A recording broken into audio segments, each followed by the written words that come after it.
Hello dear friends, welcome to my channel. ഇന്ന് ഞാൻ നിങ്ങൾക്ക് തയ്യാറാക്കാൻ പോകുന്നത് ദോശയും ചമ്മന്തിയാണ്. അതിന് വേണ്ടിയിട്ട് ആവശ്യമുള്ള സാധനങ്ങൾ പച്ചരിയും ഉഴുന്നുമാണ്. പച്ചരി ഒരു 2 കപ്പാണ് ഞാനിവിടെ എടുത്തിട്ടുള്ളത്.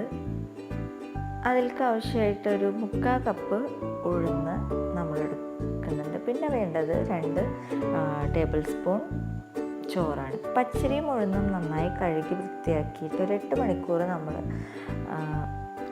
കുതിരാൻ വെക്കണം. അത് കഴിഞ്ഞിട്ട് നമ്മൾ മിക്സിയിലിട്ട് നന്നായി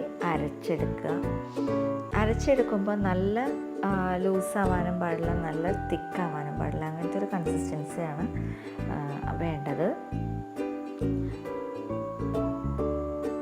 അത് കഴിഞ്ഞ് ഒരു 8 മണിക്കൂർ നമ്മൾ അടച്ചു വെക്കണം. ഇത് പുളിക്കാനാണ് നമ്മളിങ്ങനെ അടച്ചു വെക്കുന്നത്. മാവ് നന്നായി പുളിച്ച് വരണം. അപ്പോൾ നന്നായി പൊന്തി വന്നിട്ടുണ്ട് 8 മണിക്കൂറിന് ശേഷം. ഇത് നമ്മൾ നന്നായി ഇളക്കി അതിൻ്റെ ഒന്നും കൂടി ഒന്ന് സെറ്റാക്കണം. അത് കഴിഞ്ഞ് നമുക്ക് ആവശ്യമുള്ളത് എടുത്തിട്ട് ബാക്കിയുള്ളത് നമ്മൾ പിറ്റേ ദിവസത്തേക്ക് വേണ്ടിയിട്ട് ഉപയോഗിക്കാൻ വേണ്ടിയിട്ട് ഫ്രിഡ്ജിൽ വയ്ക്കാം.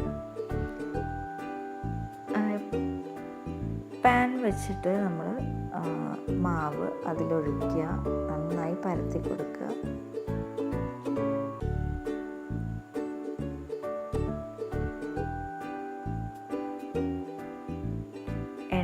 നെയ്യോ അല്ലെങ്കിൽ എണ്ണയോ എന്തെങ്കിലും നിങ്ങൾക്ക് ഇഷ്ടമുള്ള പോലെ ഒന്ന് മേലെക്കൂടെ സ്പ്രെഡ് ചെയ്ത് കൊടുക്കുക.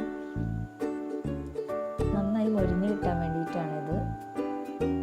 ഇപ്പോൾ അതാ നന്നായി ദോശ റെഡി ആയിട്ടുണ്ട്. അത് നമ്മൾ സർവിങ് പ്ലേറ്റിലോട്ട് മാറ്റാൻ പോവുകയാണ്. ഇനി അടുത്തതായിട്ട് ചമ്മന്തിക്ക് വേണ്ടിയിട്ട് 2 സവാള ഞാൻ എടുത്തിട്ടുണ്ട്, ഒരു തക്കാളി എടുത്തിട്ടുണ്ട്, വറ്റൽമുളക്. സവാള നന്നായി വഴറ്റുക. അതിനുശേഷം നമ്മൾ വറ്റൽമുളക് വഴറ്റണം. അതിനുശേഷം തക്കാളി വഴറ്റി കൊടുക്കുക. ജസ്റ്റ് ഒന്ന് വഴറ്റാൽ മതി.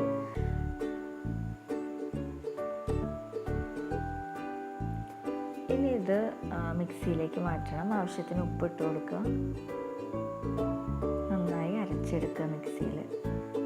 ഇത് അരച്ചെടുത്തിട്ടുണ്ട്. ചമ്മന്തി റെഡിയായി. നല്ല ഈസി ആയിട്ട് നമുക്ക് ചെയ്യാൻ പറ്റിയ ഒരു റെസിപ്പിയാണിത്. Breakfast recipe. നിങ്ങൾ എല്ലാവരും ട്രൈ ചെയ്ത് നോക്കുക.